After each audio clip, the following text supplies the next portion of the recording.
Hello, my name's Simeon England, and I'm going to demonstrate how to clean your gun kind of on the frontier if you were out in the woods and needed to clean, or just wanted to allow your gun to patina to look like something that was more believable. And I'm going to start with the lock. Generally, we're talking about 2 screws, sometimes 1, and that's on the back side of the lock panel, these 2. Very few had 3 screws. And some have 1 screw that would be this one. Sometimes this is a wood screw on modern guns. But you see I've got a simple turn screw, and this also has a pick on it to be able to clean out the touch hole and to remove the barrel pins, so that because once a year I remove the barrel, make sure that it's greased underneath there, there's no rust growing underneath there, and then put the barrel back in. And I just keep it attached to the side plate so that I don't lose the screws. They're going to go beside me. And the lock can simply come out. I've got this on half cocked right now. If you just grab the jaw and the frizzen and give it a little wiggle back and forth this way, tilting it this way, this lock is out. And there's the inside of the lock. You can see that this one has just a little bit of rust on the inside, and it just wiped off. And that's about where I let it get to, and then I'll clean it again. But it's very greasy in here and oily. But I want to check it and make sure that all of this works. And if you cycle the lock, you want to push on the sear bar here, but you want to be careful that your hand isn't in front of that flint, because you can get an ouchie pretty bad. But that is the sear bar and the sear spring, and you want to make sure that that's working properly. And I'm going to go ahead and take that lock apart. All I need for that is a simple mainspring vise, which I carry in my haversack. And so what I like to do is put this on half cock, and I'll do this upside down so that you can see it and not me. And there's on half cock right there. And I'm going to put the spring vise on here and just give it a little bit of tension. And then I'm going to release the hammer. And then that allows the spring to come right out. And there it is. And I'm going to leave the spring compressed like this, because I'm only going to have it compressed for maybe 10-15 minutes. So I'm going to put this down.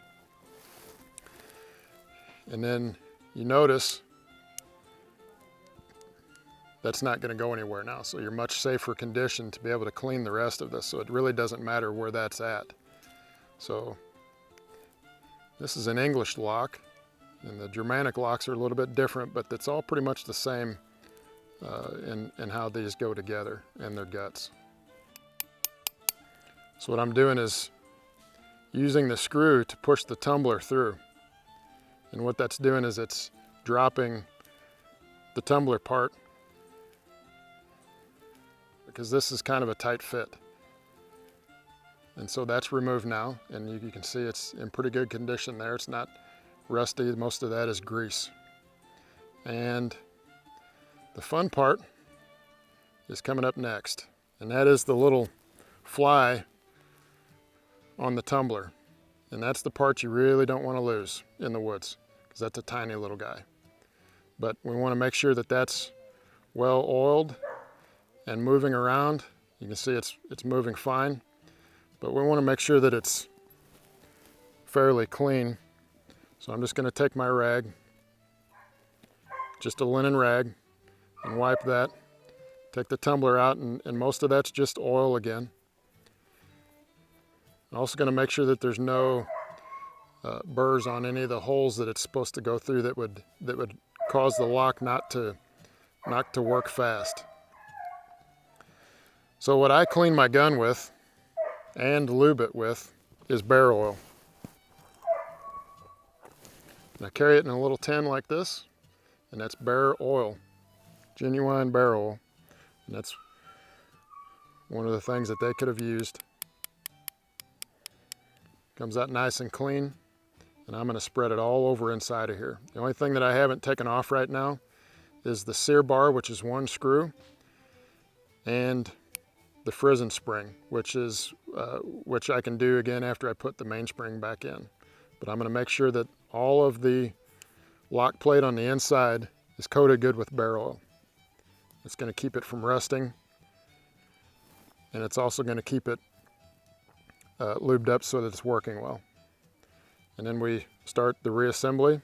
The tumbler is the part that really needs to move freely on the lock plate. If it's hanging up, you may take a flat file and file some down off of the lock plate to true it up and make it flat. The fly goes back in, and I like to put a little bit of oil in the hole where the fly was. Definitely don't want to over tighten the screws for the bridle, because they can clamp down onto your tumbler or onto your sear. So I'll try to demonstrate. Like, you can feel this is moving easily, but I need this to be a little bit tighter. So just a little bit more, and that's all I'm going to do. This is not going to come apart, but everything's still going to move freely. I'll do a little check to make sure the tumbler is moving freely, and it is. So I'm going to go ahead and put the cock back on. I'll clean it here just a little bit. And the same way with the screw holes. I like to put a little bit of oil in the screw holes before I put it back together.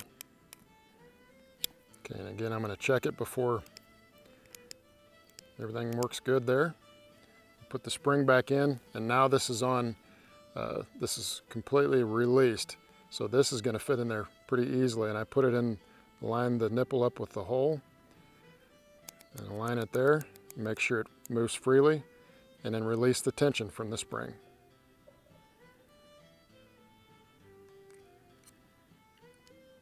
You have a good, fully functioning lock again.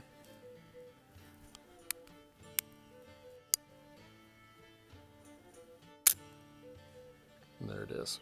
And so if you notice on this prison spring, the only spot that's really worn is this right here. And that's where the frizzen, or the steel in the 18th century term, that's where the steel rubs the spring. That's the only spot that it rubs it. So I want to make sure that that part is clean and polished, and there's no, burrs on there or anything. And you can even take some water on a rag and put it in some ashes to get a little bit of a mild abrasion on it, and clean that off if you've got a little bit of rust on there or something. And that's how they would have been doing it too. If you're military or militia, you could, and you're around cities and towns occasionally, you can use brick dust. Take some brick pieces and crush them up and make some abrasive powder, put it on a linen rag, and clean your gun that way. And that's how they were able to keep their guns bright. And so this is going to go back in the pin, and the screw will get tightened down.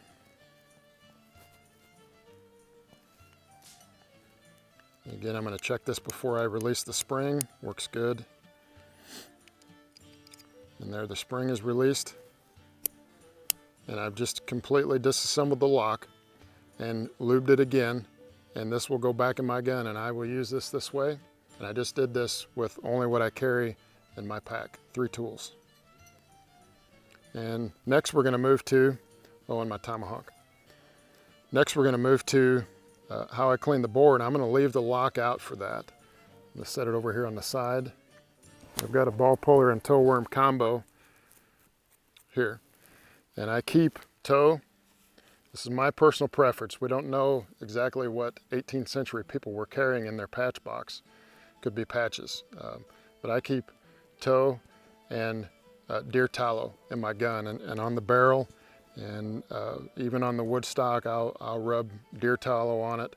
But toe is from the flax plant, and if you've ever heard of the term separating the wheat from the chaff, this is the chaff portion of weaving toe linen. And it's just the stuff that's left over. And this is going to get woven around my toe worm.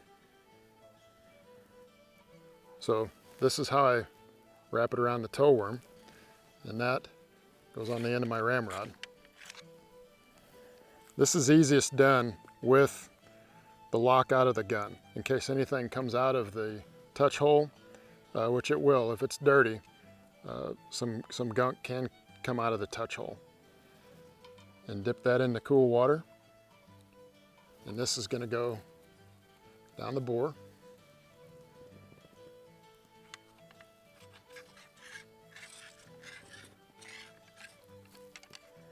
I'm going to go all the way to the bottom and twist it and rotate it. Try to get some of that gunk off of the bottom if there is any, and make sure that that's being scrubbed. And you can tell it's coming out pretty well like I put it in there, because this gun is fairly clean. What I would do if this gun were really dirty is I would continue to do that. I may warm the water up to do that, but I would continue running tow down the barrel until clear water started to come out of the touch hole. And then I'm going to run a dry batch through it, since this is not hot. If you're using hot water, you want to get the barrel hot enough to where you can't hardly touch it. And that's where I remove the barrel if I'm cleaning it that much. This water isn't hot, so I'm going to run a dry batch of tow down the barrel.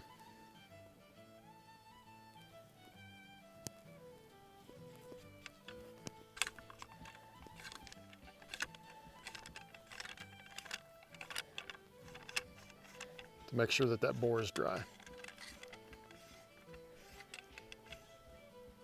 Okay. It looks pretty good. It's pretty clean. Historically, I think I get asked this a lot. How often do you think that they were cleaning historically? And I think it's a fairly easy answer. I think that they were cleaning their bore when it started to get hard for them to load.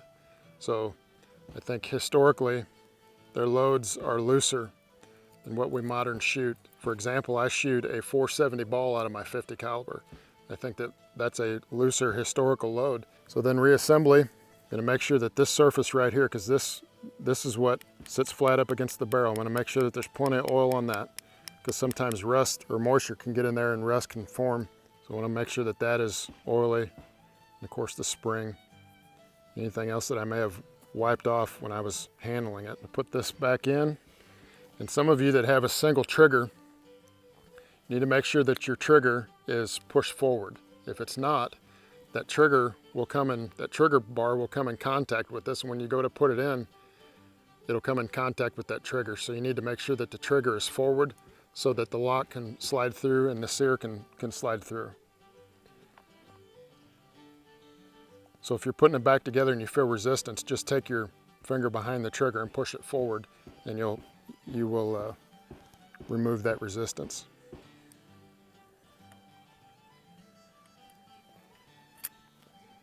You can see I'm going to tighten it just with the tips of my two fingers, and that's about it. And this one I have a notch on the bottom so the ramrod could fit through, and that's it. So it is loose enough to where it's not going to just work its way out, but it's tight enough to where it's not going to squeeze the wood. And what happens is, if you tighten the lock too much, it'll cant it over, and the sear bar will come in contact with the trigger, and then the lock and the trigger will not work simultaneously together. So that's together now.